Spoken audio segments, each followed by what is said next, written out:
Dear students, मैं एकलव्य आज आपको नरेशन पार्ट 10 पढ़ाने जा रहा हूं। इस पार्ट में हम लोग interrogative sentences beginning with WH word को बदलना सीखेंगे 32 एग्जाम्पल्स के साथ। Interrogative sentences beginning with question word like who, what, whom, etc. हम लोग जनरल रूल के बारे में तो जानते ही हैं, यहां हम स्पेशल रूल के बारे में सीखते हैं। नंबर 1, यदि इंटरगेटिव सेंटेंस किसी क्वेश्चन वर्ड जैसे कि when, what, why, where, who, whom, how, which, how many, how much, whose, etc. से शुरू हो तो इन्वर्टेड कॉमा के बदले में दैट का प्रयोग ना करें, बल्कि क्वेश्चन वर्ड का ही प्रयोग करें। आपको कुछ राइटर की किताबों में इन्वर्टेड कॉमास के बदले में एज टू मिल सकता है, कुछ लिटरेचर की किताबों में भी एज टू मिल सकता है। मेरे कहने का अर्थ यहाँ यह है कि यदि कोई भी इंटरगेटिव सेंटेंस क्वेश्चन वर्ड से शुरू होता है, यदि आप इन्वर्टेड कॉमास को हटाते हैं तो वहां कोई भी नया शब्द ना जोड़ें, जैसे कि दैट, इफ या वेदर। लेकिन कुछ किताबों में आप देखेंगे कि एज टू लिखा रहता है, या कुछ लिटरेचर की किताबों में भी आपको एज टू लिखा हुआ मिल जाएगा।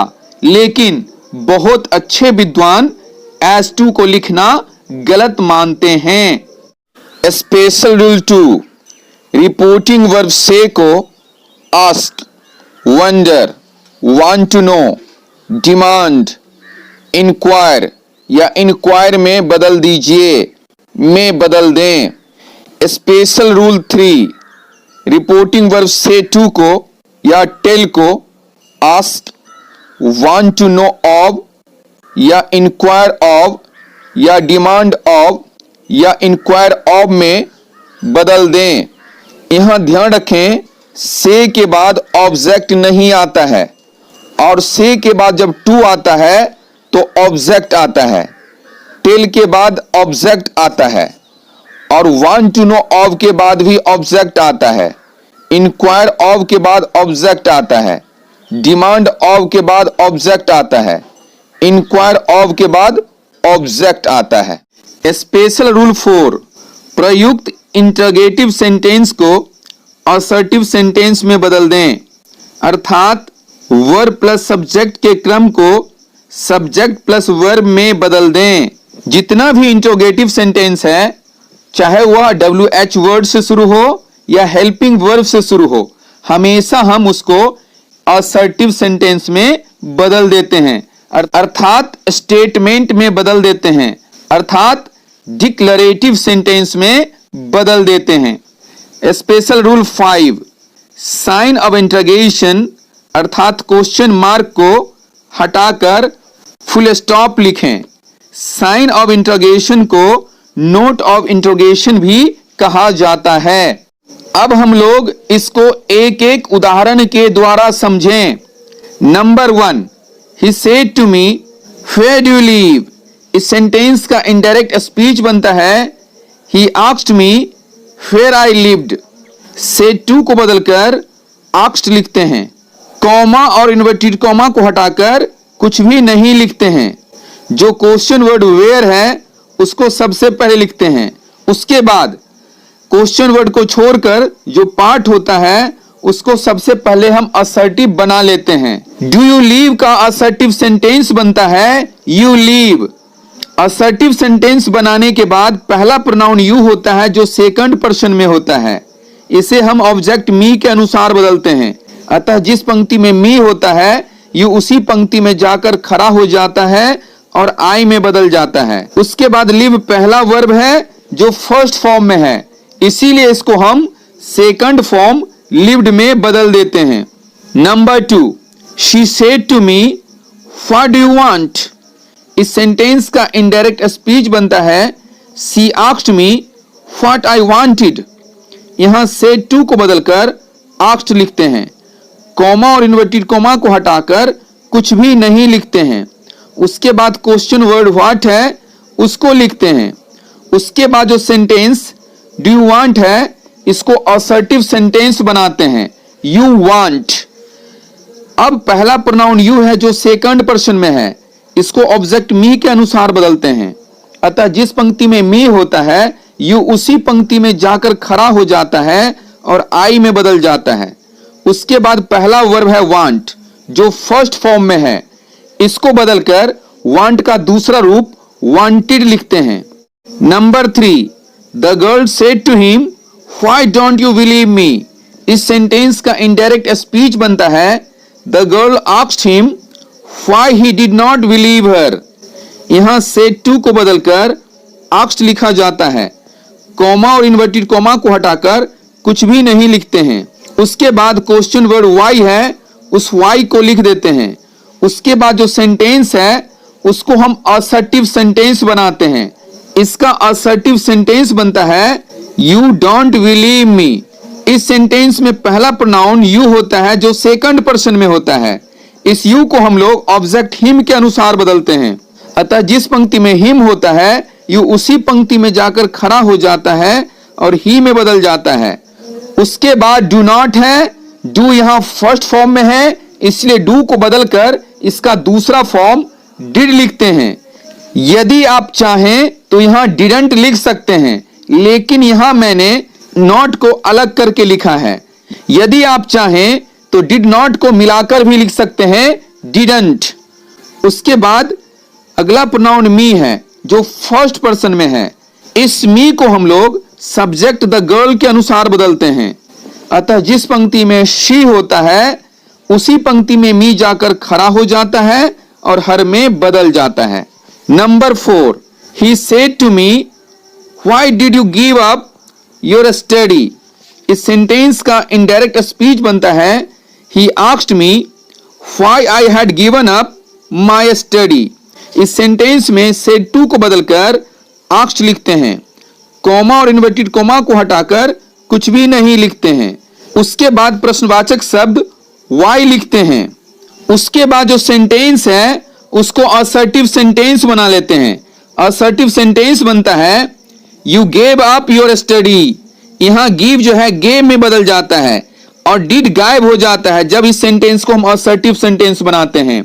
You gave up your study, इसमें यू पहला प्रोनाउन है जो सेकंड पर्सन में है, उसको हम ऑब्जेक्ट मी के अनुसार बदलते हैं।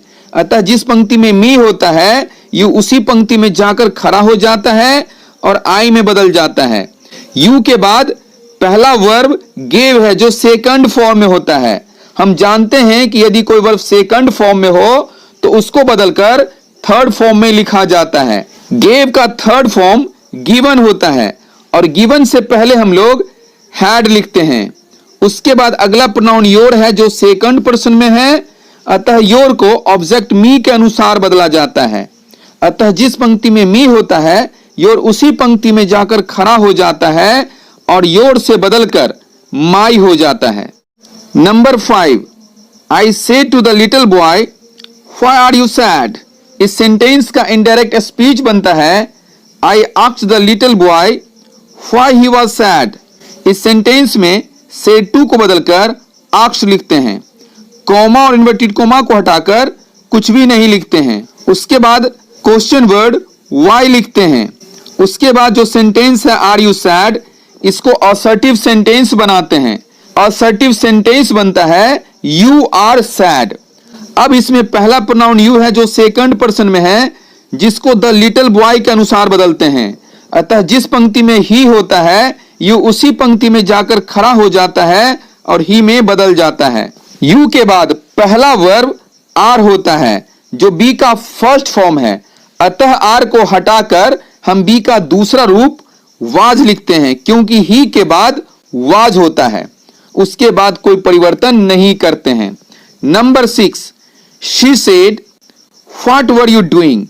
इस सेंटेंस का इनडायरेक्ट स्पीच बनता है she asked me what I had been doing. इस सेंटेंस में सेड को बदलकर आस्क्ड लिखते हैं और अपने मन से एक ऑब्जेक्ट मी लिख देते हैं। उसके बाद पहला प्रश्नवाचक शब्द है व्हाट। इस व्हाट को लिखते हैं। उसके बाद सेंटेंस है वर यू डूइंग। इसको हम लोग पहले असर्टिव सेंटेंस में बदलते हैं।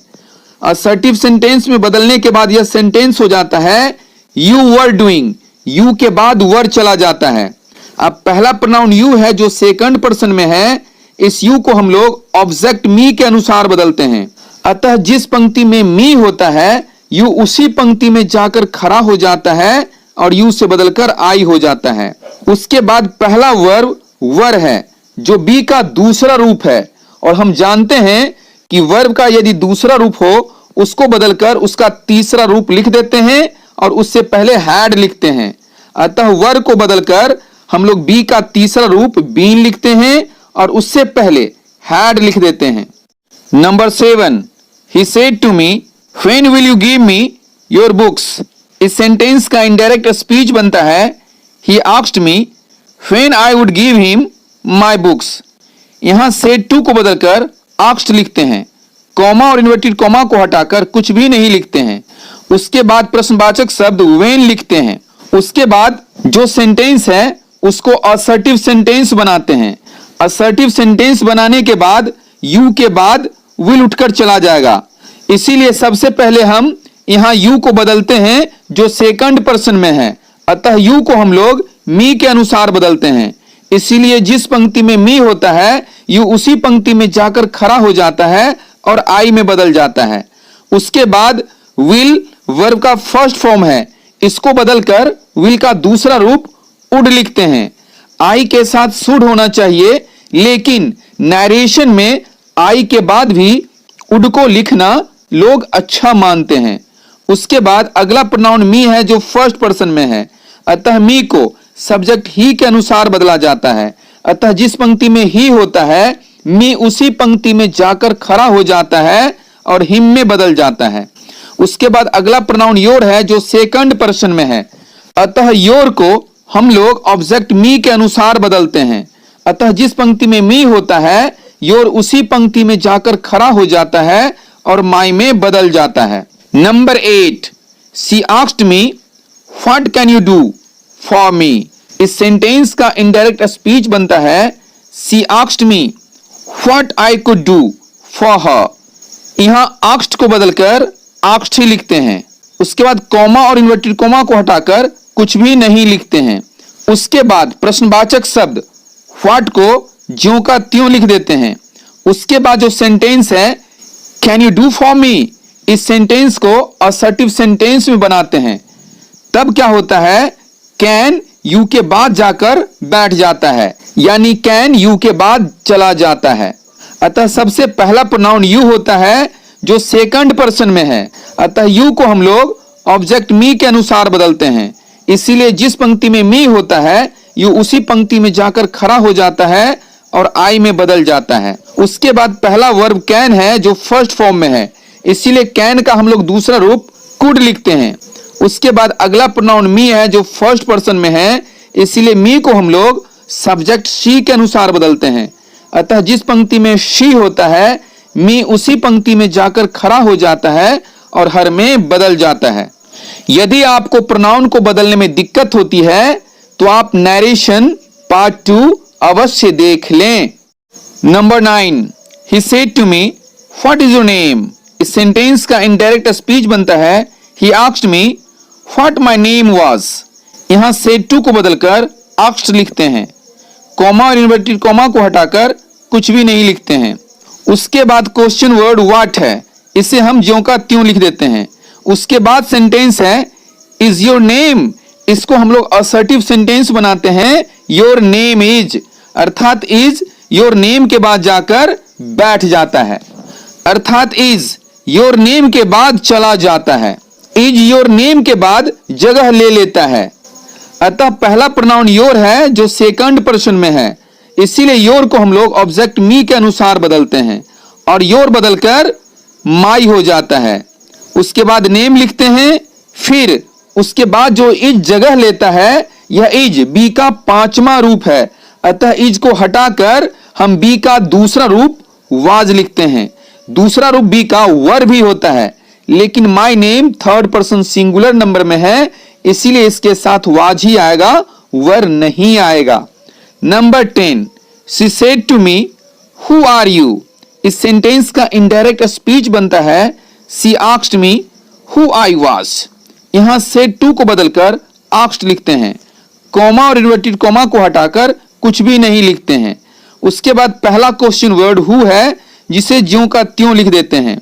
उसके बाद जो सेंटेंस है उसको असर्टिव सेंटेंस बनाते हैं, तो आर यू के बाद चला जाएगा, अर्थात सेंटेंस हो जाएगा यू आर। अब यू को हम बदलेंगे, यू चूंकि सेकंड पर्सन में है इसलिए ऑब्जेक्ट मी के अनुसार बदलेगा। अतः जिस पंक्ति में मी होता है यू उसी पंक्ति में जाकर खड़ा हो जाता है और आई में बदल जाता है। यू के बाद पहला वर्ब आर होता है जो बी का फर्स्ट फॉर्म होता है, बी का पहला रूप होता है। अतः आर को हटाकर बी का दूसरा रूप हम वाज लिख देते हैं, क्योंकि आई के बाद वाज होता है। बी का दूसरा रूप वर भी होता है, लेकिन हम आई के साथ वर नहीं लिखते हैं। Number 11, he said who went there. इस सेंटेंस का इनडायरेक्ट स्पीच बनता है he asked who had gone there. इस सेंटेंस में आस्क्ड को बदलकर आस्क्ड ही रहने देते हैं, कॉमा और इन्वर्टेड कॉमा को हटाकर कुछ भी नहीं लिखते हैं। प्रश्नवाचक शब्द हु को ज्यों का त्यों लिखते हैं, केवल पहला लेटर डब्ल्यू जो कैपिटल है उसको स्मॉल करके लिखते हैं, यानी पहला लेटर डब्ल्यू जो अपर केस में है उसको लोअर केस में लिखते हैं। उसके बाद पहला वर्ब वेंट है जो गो का दूसरा रूप है, इसीलिए वेंट को हटाकर गो का तीसरा रूप गॉन लिखते हैं और उससे पहले हैड लिखते हैं और इसमें कोई अन्य परिवर्तन नहीं करते हैं। Number 12, he asked what happened. इस सेंटेंस का इनडायरेक्ट स्पीच बनता है he asked what had happened. यहां आस्क्ड के जगह पर आस्क्ड ही लिखते हैं, कॉमा और इन्वर्टेड कॉमा को हटाकर कुछ भी नहीं लिखते हैं। प्रश्नवाचक शब्द व्हाट को व्हाट ही लिखते हैं, केवल पहला लेटर डब्ल्यू जो अपर केस में है उसको लोअर केस में लिखते हैं। उसके बाद अगला वर्ब यानी पहला वर्ब हैपेंड है जो हैपन का दूसरा रूप है, इसीलिए हैपेंड को हटाकर हैपन का तीसरा रूप हैपेंड लिखते हैं और उससे पहले हैड लिख देते हैं। Number 13, he said to me who has beaten you. इस सेंटेंस का इनडायरेक्ट स्पीच बनता है he asked me who had beaten me. इस सेंटेंस में देखिए सेड टू को बदलकर आस्क्ड लिखते हैं, कॉमा और इन्वर्टेड कॉमा को हटाकर कुछ भी नहीं लिखते हैं। उसके बाद प्रश्नवाचक शब्द हु को ज्यों का त्यों लिख देते हैं। जब किसी सेंटेंस में सब्जेक्ट के जगह पर कोई क्वेश्चन वर्ड आए तो उस सेंटेंस को असर्टिव सेंटेंस बनाने की जरूरत नहीं पड़ती है। पहला वर्ब हैज है जो हैव का पांचवा फॉर्म है, इसलिए हैज को हटाकर हैव का दूसरा फॉर्म हैड लिखते हैं। उसके बाद अगला प्रोनाउन यू है जो सेकंड पर्सन में है, इस यू को हम लोग ऑब्जेक्ट मी के अनुसार बदलते हैं। अतः जिस पंक्ति में मी होता है यू उसी पंक्ति में जाकर खड़ा हो जाता है और यू से बदलकर मी हो जाता है। Number 14, I said to them which of you knows where Mohan lives. इस सेंटेंस का इनडायरेक्ट स्पीच बनता है I inquired of them which of them knew where Mohan lived. इस सेंटेंस में देखिए सेड टू को बदलकर इंक्वायर्ड ऑफ लिखते हैं। आप चाहें तो यहां आस्क्ड भी लिख सकते हैं। उसके बाद कॉमा और इन्वर्टेड कॉमा को हटाकर कुछ भी नहीं लिखते हैं। उसके बाद प्रश्नवाचक शब्द है which of you. Which of को ज्यों का त्यों लिख देते हैं, लेकिन यू जो प्रोनाउन है सेकंड पर्सन में है इसे ऑब्जेक्ट देम के अनुसार बदलते हैं। अतः जिस पंक्ति में देम होता है उसी पंक्ति में यू जाकर खड़ा हो जाता है और देम में बदल जाता है।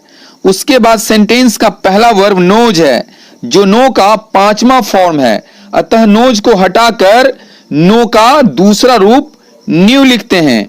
उसके बाद फिर से प्रश्नवाचक शब्द वेयर है, उसको हम ज्यों का त्यों लिख देते हैं। उसके बाद अगला वर्ब लिव्स है जो लिव का पांचवा फॉर्म है, इसलिए लिव का हम लोग दूसरा फॉर्म लिव्ड लिख देते हैं। 15, she said to me when will you come back from Mumbai. इस सेंटेंस का इनडायरेक्ट स्पीच बनता है she inquired of me When I would come back from Mumbai, यहां said to को बदलकर inquired of लिखते हैं। कॉमा और इन्वर्टेड कॉमा को हटाकर कुछ भी नहीं लिखते हैं। प्रश्नवाचक शब्द when को ज्यों का त्यों लिखते हैं। उसके बाद सेंटेंस को असर्टिव सेंटेंस बनाते हैं तो will उठकर you के बाद चला जाता है, इसलिए सबसे पहले you को बदलते हैं जो सेकंड पर्सन में है, इसलिए you को हम लोग ऑब्जेक्ट मी के अनुसार बदलते हैं। अतः जिस पंक्ति में मी होता है you उसी पंक्ति में जाकर खड़ा हो जाता है और I में बदल जाता है। you के बाद will होता है जो फर्स्ट फॉर्म में है, इसलिए will को हम लोग इसके दूसरे रूप would में बदल देते हैं। उसके बाद कुछ भी नहीं बदलते हैं। Number 16, she said to him, how many books have you? इस सेंटेंस का इनडायरेक्ट स्पीच बनता है she asked him how many books he had। इस सेंटेंस में said to को बदलकर asked लिखते हैं। कॉमा और इन्वर्टेड कॉमा को हटाकर कुछ भी नहीं लिखते हैं। उसके बाद प्रश्नवाचक शब्द how many books है, इसको ज्यों का त्यों लिख देते हैं how many books। उसके बाद सेंटेंस को असर्टिव बनाते हैं तो हैव उठकर यू के बाद चला जाता है, इसीलिए पहले यू को बदलते हैं जो सेकंड पर्सन में है। यू को हम लोग ऑब्जेक्ट हिम के अनुसार बदलते हैं। अतः जिस पंक्ति में हिम होता है यू उसी पंक्ति में जाकर खड़ा हो जाता है, अतः यू से बदलकर ही हो जाता है। उसके बाद हैव पहला फॉर्म में है, इसका हम लोग दूसरा फॉर्म हैड लिख देते हैं। 17, he asked how many teachers are there in your school। इस सेंटेंस का इनडायरेक्ट स्पीच बनता है he asked me how many teachers there were in my school। इस सेंटेंस में asked को बदलकर asked ही रहने देते हैं। एक अपने मन से उपयुक्त ऑब्जेक्ट मी लिख देते हैं। उसके बाद कॉमा और कोटेशन मार्क को हटाकर कुछ भी नहीं लिखते हैं। उसके बाद प्रश्नवाचक शब्द हाउ मेनी टीचर्स है, इसे हम ज्यों का त्यों लिख देते हैं। उसके बाद सेंटेंस को असर्टिव सेंटेंस बनाते हैं तो आर उठकर देर के बाद चला जाता है, इसीलिए सबसे पहले देर को लिखते हैं और उसके बाद आर बी का पहला फॉर्म है, इसीलिए आर को हटाकर हम लोग बी का दूसरा फॉर्म वर लिख देते हैं। क्योंकि आर प्लूरल फॉर्म में है इसीलिए आर का हम दूसरा फॉर्म वर भी प्लूरल फॉर्म में लिखते हैं। उसके बाद प्रोनाउन योर है जो सेकंड पर्सन में है, इसको हम लोग ऑब्जेक्ट मी के अनुसार बदलते हैं। अतः जिस पंक्ति में मी होता है योर उसी पंक्ति में जाकर खड़ा हो जाता है और माई में बदल जाता है। Number 18, he said which class do you read in। इस सेंटेंस का इनडायरेक्ट स्पीच बनता है he asked me which class I read in। यहां देखिए said to को बदलकर asked लिखते हैं और अपने मन से एक उपयुक्त ऑब्जेक्ट मी लिखते हैं। कॉमा और इन्वर्टेड कॉमा को हटाकर कुछ भी नहीं लिखते हैं। पहला प्रश्नवाचक शब्द which क्लास है उसको हम ज्यों का त्यों लिख देते हैं। उसके बाद सेंटेंस को असर्टिव सेंटेंस बनाते हैं तो डू गायब हो जाता है और सेंटेंस होता है यू रीड इन।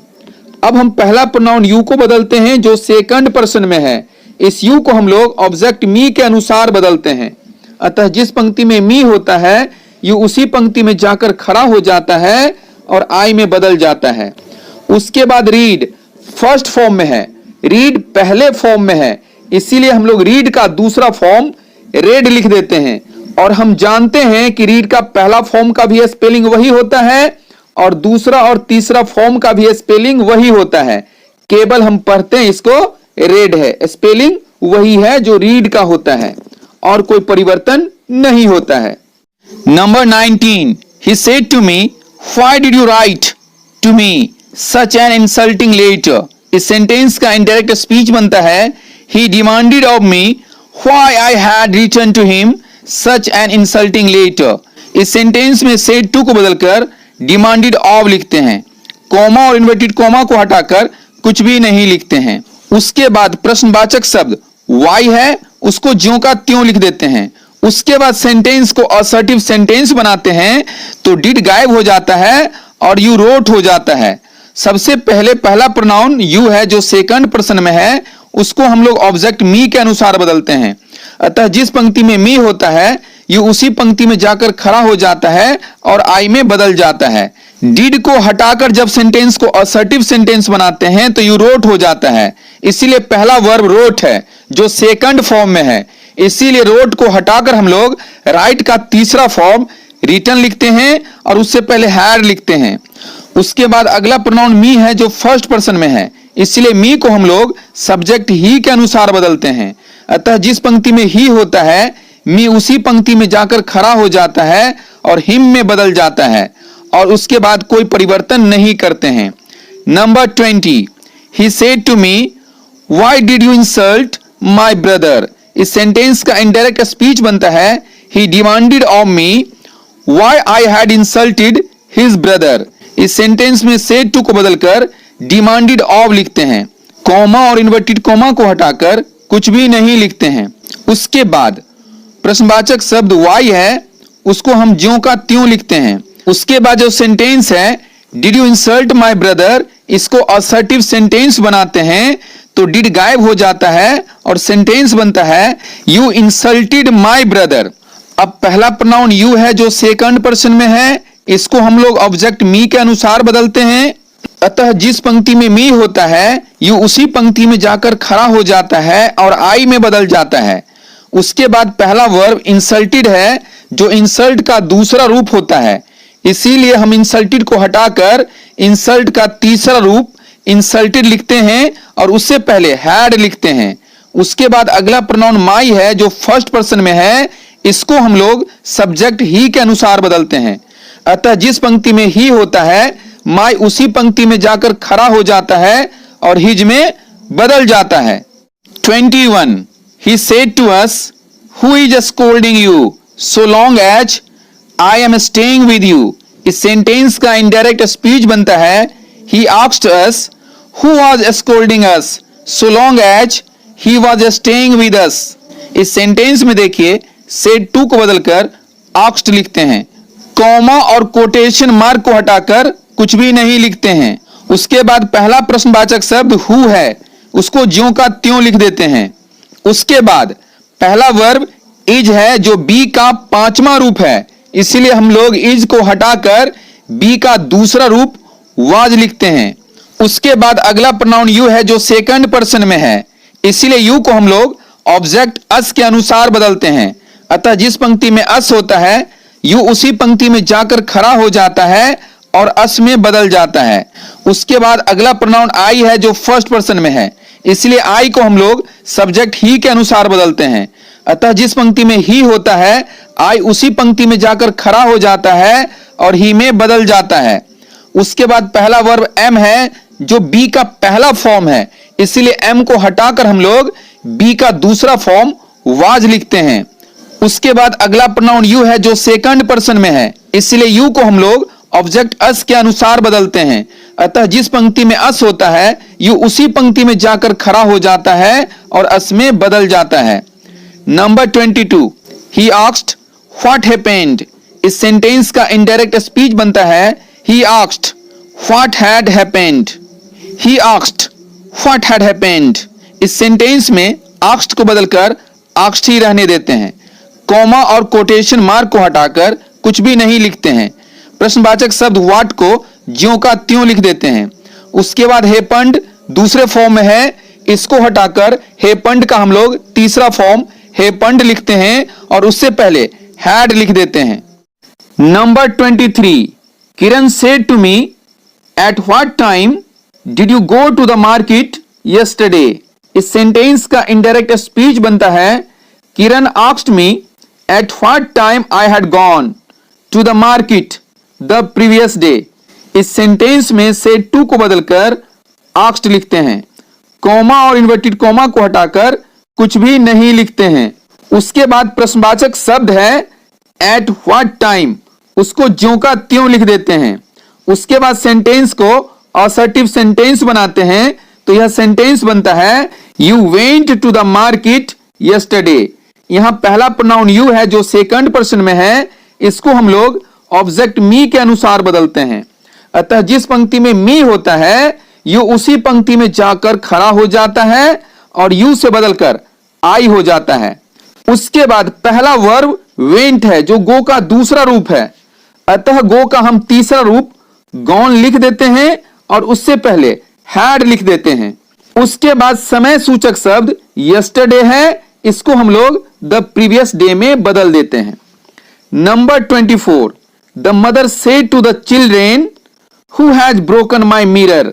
इस सेंटेंस का इनडायरेक्ट स्पीच बनता है the mother asked the children who had broken her chair. इस सेंटेंस में देखिए सेड टू को बदलकर आस्क्ड लिखते हैं, कॉमा और इन्वर्टेड कॉमा को हटाकर कुछ भी नहीं लिखते हैं।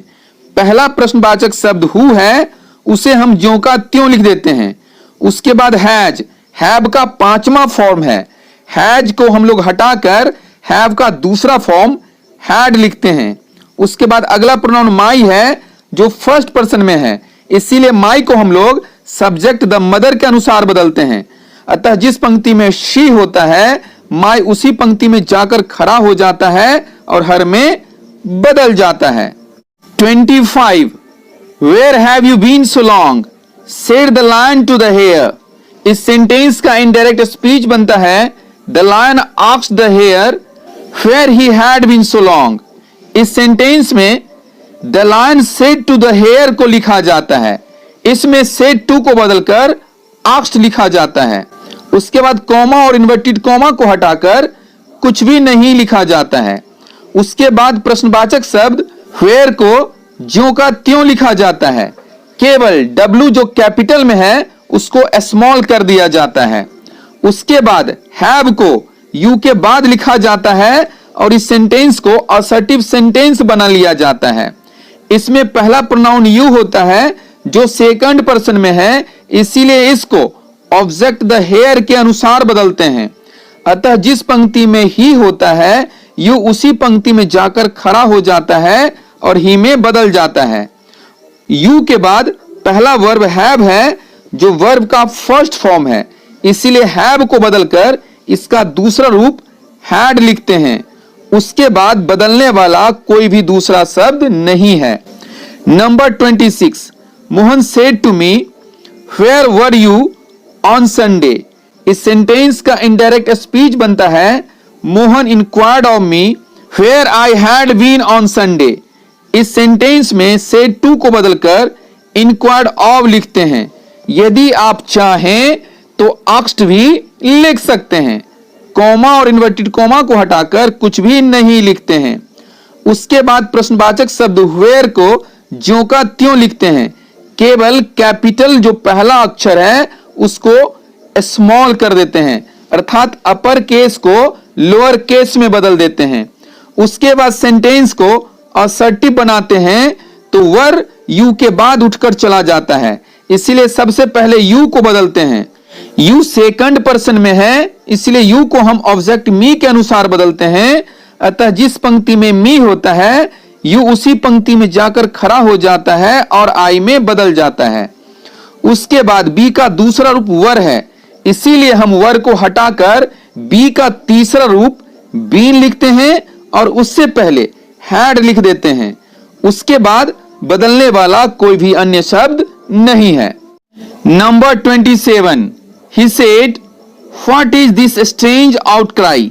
इस सेंटेंस का इनडायरेक्ट स्पीच बनता है he asked what that strange outcry was। इस सेंटेंस में said को बदलकर asked लिखते हैं। कॉमा और इन्वर्टेड कॉमा को हटाकर कुछ भी नहीं लिखते हैं। पहला प्रश्नवाचक शब्द what है उसको ज्यों का त्यों लिख देते हैं, केवल पहला लेटर जो अपर केस में होता है उसको हम लोअर केस में बदल देते हैं। उसके बाद सेंटेंस को असर्टिव सेंटेंस बनाते हैं। उसके बाद दिस है, इसको बदलकर हम लोग द कर देते हैं।